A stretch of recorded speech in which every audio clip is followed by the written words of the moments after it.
Bonjour, que Dieu soit avec vous tous en ce jour, en sachant qu'il est avec tous ceux qui sont avec lui.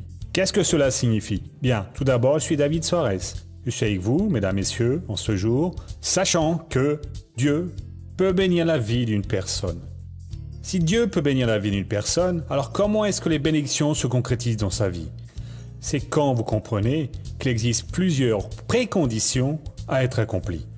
Aujourd'hui, R sur S donnera continuité à une série merveilleuse, une série où vous allez comprendre ce que Dieu déclare à propos de votre problème. Quelle est l'attitude de Dieu en relation à une difficulté que vous avez? Il ne se contente pas de parler, il parle et donne la direction. Il parle, mais stimule la personne à prendre une attitude. Et l'attitude, c'est une action en concordance avec ce que Dieu a déjà établi. Qu'est-ce que Dieu a dit sur la santé? Que Jésus nous a déjà acheté la guérison. Alors il nous incombe de croire en cela, d'exécuter la parole de Dieu et de demeurer ferme. Juste après, nous verrons l'histoire d'une personne vaincue. Cette personne était prisonnière du vice de l'alcool, du vice du tabac aussi. Enfin, et sa vie a été une catastrophe complète. D'abord, sa vie était complètement détruite. Mais elle a cru en un lendemain différent. Et quand elle a décidé de croire que Dieu pouvait transformer son lendemain, elle a commencé à obtenir la différence. Et comme elle a obtenu la différence, Dieu a pu honorer sa vie. Je peux dire la même chose pour vous ce matin, en ce jour, alors vous nous suivez. Croyez dans la différence. Dieu va réaliser la bénédiction dans votre vie. Il va honorer votre foi au nom du Seigneur Jésus. Et maintenant, voici R.R. Soares pour le spectacle de la foi. Et après, je reviens au nom du Christ. Mes amis qui êtes présents partout, ce sont des jours merveilleux que nous sommes en train de vivre. En plus de ce que vous voyez ici dans le spectacle de la foi, que Jésus vient bénir, mais est très grand le nombre de personnes qui ont été bénies. Ça fait déjà plusieurs jours que je vous parle ici d'un sujet que je n'avais jamais vu dans la Sainte Bible, la parole. Je n'avais pas vu l'importance. Je connaissais la parole, mais je n'étais jamais tombé dans ce sujet pour l'étudier. Et quand Dieu a ouvert mes yeux, j'ai dit, Dieu, il y a une grande leçon ici. Il a commencé dans la Genèse, quand Abraham, Isaac allaient en Égypte, Dieu l'a arrêté et a dit qu'il ne l'a pas laissé y aller. Il a dit ainsi, je fais tout cela pour qu'Abraham, ton père, a écouté ma voix, mes mandats et mes commandements, mes préceptes, c'est de cela dont je vous parle, et aussi mes statuts et ma loi. Un précepte est une norme, c'est un règlement qui est un commandement, mais c'est la façon de faire la chose. Et nous, parfois, nous n'ouvrons pas les yeux sur l'importance des préceptes. Lors du culte précédent, j'étais au livre des rois, chapitre 2, je n'ai pas terminé et j'y retourne. Je voudrais que vous l'ouvriez. Parce qu'ici, le roi David, cet homme qui marchait avec Dieu, était très vieux et sachant qu'il allait passer d'un monde à l'autre, il était en train de bénir son fils Salomon. Beaucoup d'enfants, parfois, pensent que leurs parents sont durs avec eux. Et quand ils donnent la parole de Dieu ainsi, d'une manière sérieuse, le père, quand il fait cela, c'est parce qu'il aime son enfant et qu'il veut le voir bien. Et c'est ainsi que Dieu a fait. Alors il l'a appelé ici, premier livre des rois, chapitre 2. Il l'a appelé, il a dit la chose suivante. Comme le moment de sa mort approchait, David donna ses ordres à Salomon, son fils, et lui dit, c'était un ordre, moi je m'en vais selon le sort commun à tous. Même en étant l'ami de Dieu, il allait passer par la mort. Nous tous, pour le plus que Dieu nous utilise, nous allons y passer. Ah, si ce n'est que certains cas à part, comme il y a eu Enoch, qui n'a pas vu la mort parce que Dieu l'a pris pour lui, et comme il y a eu le prophète Élie, que Dieu a enlevé, et s'il y en a eu un autre, on ne le sait pas. Peut-être que Dieu l'a fait, ce n'est pas dans la Bible, on ne sait pas. S'il y a eu des gens dans toutes les générations qui véritablement ont marché avec Dieu. De même qu'il y a des gens qui ont du plaisir à marcher avec le diable et ne faire que de mauvaises choses. Il y a des personnes qui ont plaisir à marcher avec Dieu. Des personnes qui se sacrifient en faveur des autres, se consacrent, prient, intercèdent Et ce sont les véritables sels de la terre qui ne laissent pas la chose détruire. David lui dit, c'était un ordre, hein, moi je m'en vais selon le sort commun à tous. Tout le monde y va, soit fort et soit un homme. Deux conditions que nous devons avoir. Être un homme, ici, ça veut dire soyez vigoureux, soyez courageux. Si vous voulez vaincre dans la vie, vous devez vous esforcer. Rien n'arrive par hasard. Peut-être que vous êtes habitué à une vie facile, mais la vie n'est pas facile, non. Quelqu'un a payé le prix pour que vous ayez la vie facile. Mais si vous voulez vaincre, efforcez-vous et soyez courageux. Comme on dit ici, soyez macho, comme on dit dans notre langue courante. Soyez braves, c'est mieux car cela sert pour l'homme et pour la femme. Nous tous avons besoin de cette qualité. Et là, David continue son enseignement pour lui. Et, ça veut dire, en plus de tout cela, hein, garde les observances. Ce terme, c'est le précepte, la norme. C'est la même traduction. Dans l'original, c'est bien le même terme. Hein. Garde les observances du Seigneur. Ça veut dire la norme, la façon comment Dieu a déterminé, a placé pour que nous agissions et fassions son œuvre. Nous ne devons pas inventer. La personne qui invente, elle va sortir de la volonté de Dieu. Dieu a déjà dit exactement comment faire l'œuvre. Quand c'est le démon, on le réprimande au nom de Jésus-Christ. C'est comme ça. Nous ne faisons pas d'accord avec le démon. Nous n'adorons personne si ce n'est le Seigneur Dieu. Seulement lui, tu adoreras, et juste à lui, tu rendras le culte. Nous ne rendrons culte à personne d'autre. Si vous vivez après que Dieu un jour m'emmène, ça va peut-être demain, l'an prochain, dans 10 ans, dans 50 ans, dans 100 ans, je ne sais quand, un jour on s'en va. Hein. Vous ne devez pas rendre le culte. Ah, Saint Soares, vous êtes attaché au nom de Jésus. Le maximum que vous pourrez dire, il y a eu un homme de Dieu qui nous a enseigné la bonne parole. Oubliez-le, car Soares est déjà de l'autre côté avec Jésus, tout comme d'autres personnes y ont déjà été. Et donc, nous devons garder les observances du Seigneur Dieu. Pourquoi ? Ici, David a expliqué, mon fils, en suivant ses chemins. Comprenez bien, si vous ne gardez pas la façon, la manière de faire l'œuvre de Dieu, vous inventez ou quelqu'un a inventé, et si vous suivez cette manière, vous n'allez jamais marcher sur les chemins de Dieu. Et si vous ne marchez pas sur le chemin de Dieu, vous suivez le chemin du diable. Je vais parler clairement ici, hein, parce que c'est la vérité. Vous pouvez avoir une apparence de religieux, parler comme si vous étiez l'âme d'un autre monde. Mon très cher frère, ma très chère sœur, ce genre de petite voix ainsi, hein, ça ne marche pas, ça ne marche pas. Salomon, pour que tu marches sur le chemin du Seigneur Dieu, tu dois garder les préceptes, les normes, les directions qui sont ainsi des commandements du Seigneur Dieu. Hein, et pour marcher sur le chemin du Seigneur Dieu, pour garder ces statuts, l'ensemble de lois que Dieu a déterminées.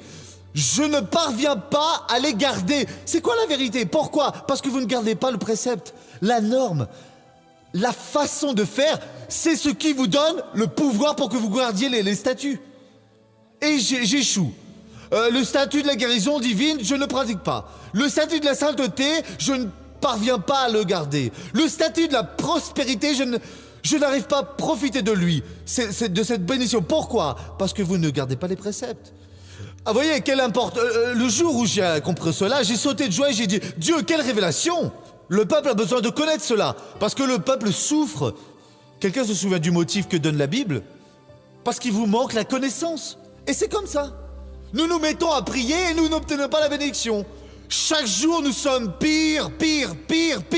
Le diable peut faire ce qu'il veut. Dieu, le Seigneur ne me guérit pas. Vous ne gardez pas les préceptes, les ordonnances. Vous faites ce que vous avez en tête, vous répondez ce qui est dans votre bouche, vous racontez ce que vous voulez, vous faites ce que vous voulez. Dieu n'a pas d'engagement. Salomon, je vais te donner le secret, c'est le père pour le fils, très âgé, victorieux, 40 ans de règne, et il n'a jamais perdu une bataille, 40 ans de succès. Mon fils, approche-toi très près, ici. Je vais te donner un bon conseil. Hein. Quel est le conseil? Garde les observances, les commandements, les préceptes, les normes. Regarde bien comment on fait l'œuvre. Pourquoi, Père? Pour que tu marches sur le chemin de Dieu, pour que tu gardes ses statuts et ses commandements. Oh, frère, garde le commandement. Il ne peut pas garder. Mais pourquoi? Parce qu'il ne garde pas les préceptes. Il n'en est pas capable. Il y a les commandements négatifs. ne fais pas, mais il y a les positifs. Si tu es une bénédiction, soyez une bénédiction. Je suis en train de m'efforcer. Vous n'allez pas réussir. C'est au-delà de votre capacité. Mais qu'est-ce que je fais? Gardez les préceptes. Faites comme Dieu a demandé que vous fassiez. C'est une chose simple, mais puissante. Il y en a plus. Il utilise « et ». C'est une conjonction qui relie les pensées ainsi. Il va continuer à expliquer. Et c'est jugement. La guérison divine est un jugement. C'est une décision que Dieu a prise. Il a placé toutes nos maladies sur les blessures de Jésus, et par les blessures de Jésus, nous avons été guéris. Mais nous sommes toujours malades. Mais nous ne pouvons pas garder et profiter des jugements. Le salut est un jugement. Elle a déjà été faite, son œuvre. L'œuvre a déjà été réalisée, décidée. C'est cela en d'autres termes. Le salut, c'est le droit de tout habitant de la planète Terre qui ait les yeux bridés, la peau fosseuse, la peau claire, homme ou femme, de grande taille ou bien tout petit, tout le monde y a droit. Mais pourquoi est-ce que je n'en profite pas? Parce que vous ne gardez pas les préceptes. Voyez quelle chose importante, mes amis. C'est un petit détail qui va tout changer, quoi de plus? Et ces témoignages, Dieu, ici, lors de la réunion, a dit que vous serez une bénédiction. Et vous ne parvenez pas à l'être. Dieu a donné à son témoignage et vous ne parvenez pas à le faire, à le rendre réalité. Pourquoi? Parce que vous ne gardez pas les préceptes. Et en plus, selon ce qui est écrit dans la loi de Moïse, afin de réussir dans tout ce que tu feras et partout où tu iras. Il y a des gens qui posent la main sur quelque chose et ça va fonctionner. Et il y en a d'autres pour qui rien ne va marcher. Pourquoi ils ont le mauvais œil? Ils sont maudits? Ils sont maudits ou quoi? Non, c'est parce qu'ils n'ont pas l'onction. Ça ne fonctionne pas. Nous devons nous décider, nous allons être une bénédiction, ou alors nous allons nous traîner dans ce monde. Je vais être une bénédiction au nom de Jésus. J'ai mis plus d'un demi-siècle pour comprendre cette parole, parce que je suis de Jésus depuis l'âge de 6 ans. Mais j'ai compris. Gloire à Dieu. Je n'ai jamais entendu personne prêcher cela pour moi avant, et je n'y ai pas non plus fait attention, mais maintenant j'ai réussi à capter cela et je le repasse pour vous. Afin de réussir dans tout ce que tu feras et partout où tu iras. Ils peuvent vous mettre dans le désert. Ce désert-là va être un jardin. Vous allez tirer l'eau de la pierre. Vous allez faire la chose fonctionner. Il n'y a pas moyen. Ou vous ne faites pas ça, vient alors ce vaurien de démon, il met un verre dans votre tête et vous vous mettez à agir comme un possédé, comme quelqu'un de mauvais. Car vous n'avez pas de bon sens en tête pour prêter attention à ce que Dieu déclare. Prêtez attention et vous allez être une bénédiction. Amen. Missionnaire, je suis en train de mourir de douleur ici. Maintenant, je ressens une douleur terrible. Est-ce que vous pouvez prier pour moi? C'est avec le plus grand plaisir que je vais le faire pour ôter votre douleur. Dieu va beaucoup m'utiliser ici. Celui qui a mal, sans perdre de temps, restez debout au nom de Jésus. Car il a la foi. Celui qui n'a pas la foi met 10 minutes pour se lever et après il ne reçoit rien. Quelques-uns se lèvent juste un tout petit peu. Voyez, c'est le droit de tout le monde, mes frères. Faites attention. Les Saintes Écritures disent que pour cela s'est manifesté le Fils de Dieu. Pourquoi? Pour défaire les œuvres du diable. Celle qui est dans votre vie n'est pas autre chose si ce n'est l'œuvre du diable. Quand nous aurons fini de prier, restez debout. Donnez-moi un petit moment, car Dieu va beaucoup guérir ici. Et une fois le miracle constaté, vous enregistrez le miracle par le fait de le confesser pour que le diable n'annule pas votre bénédiction. Regardez ainsi votre main et dites: Père, au nom de Jésus, je t'offre ma main et je te prie, dépose, Seigneur, dans cette main ton pouvoir. À présent, vous allez mettre cette main au-dessus de l'endroit où vous sentez la douleur. Si ce n'est pas possible, vous la mettez sur votre cœur. Courbez la tête et fermez les yeux. Et dites ainsi: au nom de Jésus, je n'accepte pas ni ne permets aucun mal dans ma vie. J'ordonne, tout mal, sors, va-t'en ailleurs, au nom de Jésus. À présent, le missionnaire va prier. Père, je viens à toi en faveur de ces personnes qui ressentent des douleurs. Et ta parole dit que Jésus s'est manifesté pour défaire les œuvres du diable. Ta parole dit que Jésus a affirmé que comme le Seigneur l'a envoyé, nous aussi avons été envoyés pour faire la chose suivante. Et donc je te prie, manifeste ton pouvoir maintenant, car je veux que ces personnes ici dans l'église ou dans tout autre lieu, libérées de toutes les douleurs, et je vais utiliser ton pouvoir. Et au nom de Jésus, à présent je réprimande tous les esprits qui causent ces douleurs, ces maux, et j'ordonne, au nom de Jésus, lâchez ces personnes, sortez au nom de Jésus. Levez une de vos mains en l'air et dites « Merci Jésus ». Un grand merci Seigneur.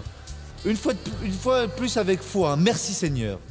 Abaissez la main à présent. Maintenant ouvrez les yeux sans vous asseoir. Cherchez à voir si le mal est parti. Pendant que je vais prendre le témoignage, je veux guérir d'autres personnes ici. Missionnaire, ma douleur est déjà partie. Ceux dont la douleur est partie, levez la main au nom du Seigneur Jésus. Et il y en a déjà plusieurs, hein. Et pendant que je prends, Dieu va en guérir d'autres, hein. Madame, où était votre douleur, ma sœur? Douleur estomac. C'est parti maintenant. Et à présent, c'est parti. Au bras droit. Ça fait plusieurs années que je ressentais cette douleur. Plusieurs années? Plusieurs années. Et à présent, la douleur est sortie? Ça va bien mieux. Bien mieux. Hein. À l'hôtel depuis une semaine. Et c'est passé maintenant. Quand vous donnez votre témoignage, la personne s'assoit. Ceux qui n'ont pas été guéris restent debout. Jusqu'à donner votre témoignage. Vous avez été témoigné, vous pouvez vous asseoir. Une très forte douleur à l'estomac. Elle est partie. Bien, j'avais mal au dos. Et c'est parti. C'est passé. Gloire à Jésus. Je me suis réveillée avec les yeux irrités. Ils étaient très enflés ce matin. Et c'était douloureux, avec des maux de tête. Et maintenant, c'est passé. Je suis arrivée ce matin avec mes yeux tout irrités, tout autour des yeux. Ça me brûlait beaucoup. Du feu, je n'avais jamais eu de ça. Alors, maintenant, quand vous avez parlé, réprimandé, grâce à Dieu. Et c'est parti. Levez les mains et dites ainsi, merci Jésus. Nous allons nous asseoir au nom de Jésus. Pour certaines personnes, ça demande un peu plus de temps. Mais Dieu fait l'œuvre.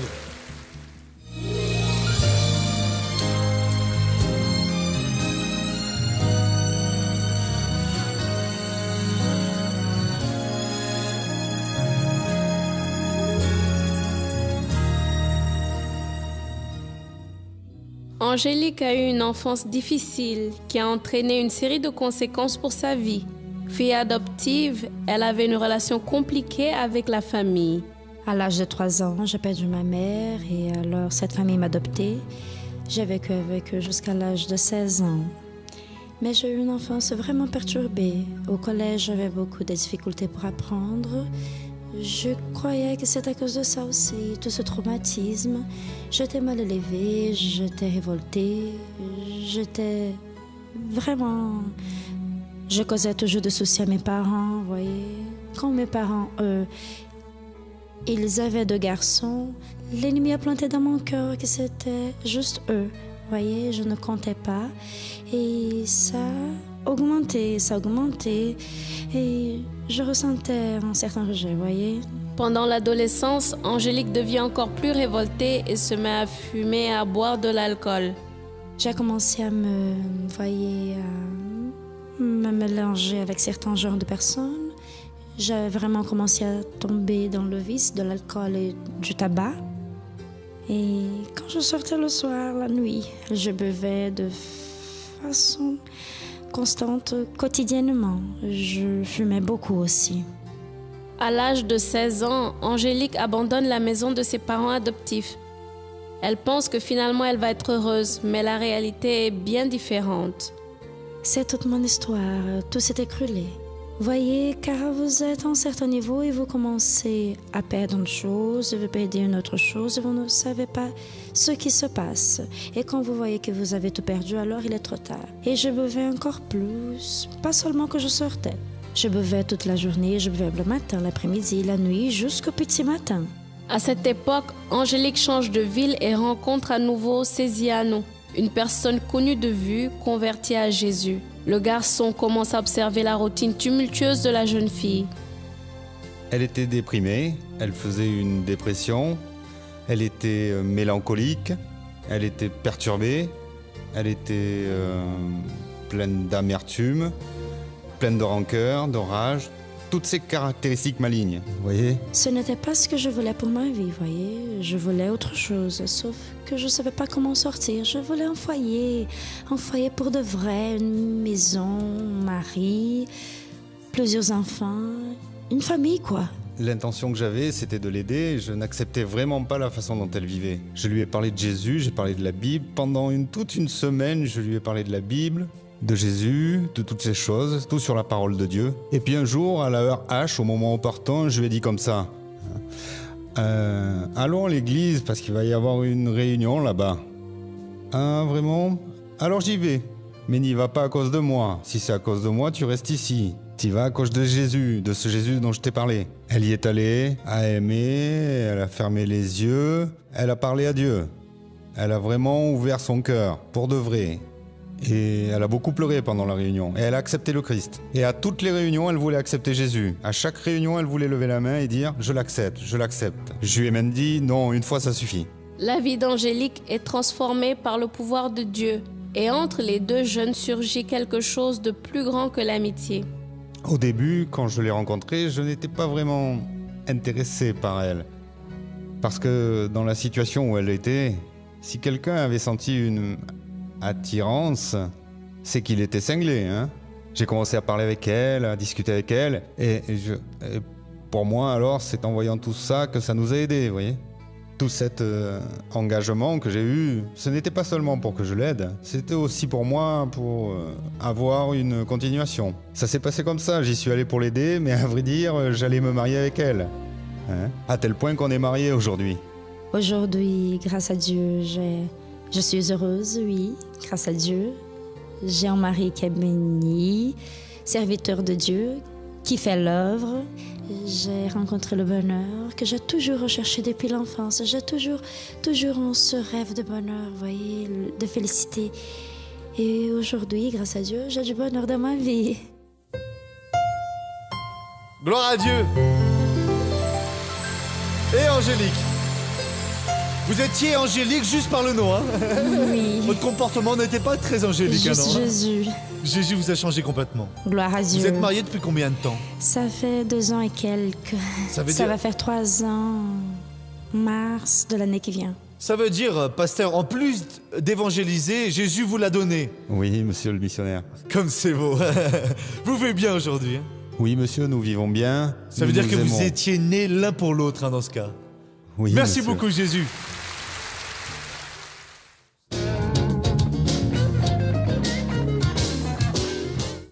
Pasteur, Dieu apparaît avec plusieurs noms dans la Bible. Quel est le véritable nom de notre Dieu? Je suis. Cela, c'est le véritable nom de Dieu. Parce que Moïse a dit, quand ils ont demandé, qu'est-ce que Dieu t'a ordonné? Dites, je suis m'a ordonné. Parce que Dieu est. Dieu n'était pas et Dieu ne jamais sera. Il est toujours, je veux dire. Il sera toujours le même. Ne sera jamais, n'est pas un bon terme. Mais lui, toujours, il est présent en toute situation. Toute situation. À présent, il y a plusieurs noms rédempteurs, des noms par lesquels il se fait connaître, car ils ont un sens. Et nous, alors, apprenons ces noms et nous les utilisons. Maintenant, nous arrivons... pour moi, il est plus que Dieu. Il est mon Père. Et donc, quand je vais prier, je dis Père, au nom de Jésus. Il me reçoit de cette manière. Maintenant, la deuxième question. Missionnaire, c'est correct ça? Vous êtes dans l'église, vous demandez pardon, et puis un autre jour vous péchez, vous demandez pardon, c'est correct ça? Oui, on ne peut pas rester dans le péché. Ce n'est pas correct de pécher. Mais demander pardon, c'est correct. Si vous chutez, mon frère, ne le laissez pas, la Bible déclare. Ne laissez pas le soleil se coucher sur ta colère. Vous péchez, dites Dieu, j'ai chuté. À nouveau, pardonnez-moi. Oui, mais Dieu ne se lasse pas d'autant de personnes qui demandent pardon. Jésus a dit que nous devons pardonner notre ami 70 fois 7. Vous imaginez, 490 fois. Nous qui sommes finis, et nous sommes une courte mèche. Imaginez Dieu qui est tout amour et qui pardonne tout. À présent, on ne peut pas abuser. D'accord, mes amis? Si la personne fait la chose en conscience, alors il ne restera pas de pardon. Regardons ouvrir son cœur.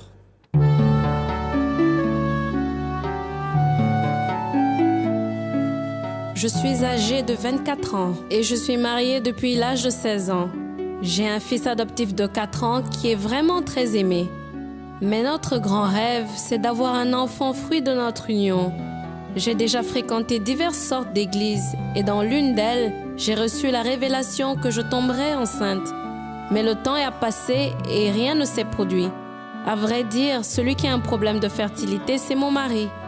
Mais j'ai entendu le missionnaire dire que notre Dieu appelle à l'existence ce qui n'existe pas. J'ai confiance dans cette parole Mais j'ai besoin de savoir comment recevoir ce miracle des mains de Dieu. Voyez ma sœur, quand nous sommes en prière et que la réponse ne se produit pas, quand nous ne comprenons pas qu'il doit y avoir un blocage, et très souvent il existe plusieurs choses dans notre vie que nous devons mettre en ordre. Laissez-moi bénir pour nos amis qui sont chez eux et pour ensuite prier avec vous ici. Père, je prie pour toutes les personnes qui sont éparpillées de par le monde. Où que vous soyez, j'envoie votre bénédiction, détruisant tout le mal, guérissant, libérant. Dieu, maintenant j'attends ta réponse. Et comme ministre de la parole de Dieu, je détermine tout le mal sorte de cette personne pour ne jamais revenir. Va-t'en au loin, au nom de Jésus. Dites merci beaucoup Jésus. Bien, nous sommes maintenant de retour pour les dernières minutes. Je vous ai dit que Dieu a des normes. Beaucoup de personnes pensent que Dieu, il pose la main sur la tête des personnes, il dit non, tout va bien mon enfant. Non, il existe des moyens par lesquels Dieu opère dans notre vie. Et ce moyen qu'il emploie, c'est d'obéir aux préceptes, aux statuts, aux ordonnances que Dieu a établies dans sa parole. Une des ordonnances, c'est ce qu'il révèle au fond de votre cœur. Et qu'est-ce qu'il déclare? Je ne sais pas, et vous devez le savoir. L'appel de Dieu pour devenir quelqu'un qui prend l'œuvre de Dieu est une des choses les plus nobles. Vous êtes peut-être une personne appelée pour faire partie d'une grande armée de personnes qui tous les jours vont aider à maintenir cette émission à l'antenne. Et toute personne qui honore son appel, elle est en train d'honorer cet objectif spécifique que Dieu établit pour elle. Quel est cet objectif que Dieu a établi pour vous? Moi, par exemple, je suis parrain de l'œuvre. Un jour, Dieu a touché mon cœur. Alors, c'est de croire, j'ai cru, j'ai pris une attitude, j'ai appelé. Je suis devenu un parrain de l'œuvre. Et vous voyez, Dieu a toujours honoré ma foi. Ceci tous les mois. Il n'y a pas de raison pour ne pas honorer votre foi. Si vous êtes appelé, si Dieu vient vous toucher au fond de votre cœur, ne laissez pas pour le demain ce que vous pouvez faire aujourd'hui. Vous allez maintenant appeler ce numéro et vous dire à la personne, voyez, je veux des informations parce que je peux sentir que Dieu est en train de m'appeler pour ce ministère. Vous n'êtes pas en train d'acheter une bénédiction. Vous n'avez pas acheté un lieu, une place plus spéciale dans le ciel, en aucune façon. Vous êtes en train d'obéir à ce que Dieu veut que vous fassiez. Vous dites, non, je ne suis pas appelé. Eh bien, ce discours n'est pas pour vous, messieurs, dames. Mais si vous êtes appelé, prenez maintenant cette attitude. Appelez tout de suite ce numéro qui apparaît sur le téléviseur et parlez avec le test au nom du Christ. Bon, nous revenons demain ce même horaire. Que Dieu vous bénisse tous et à bientôt.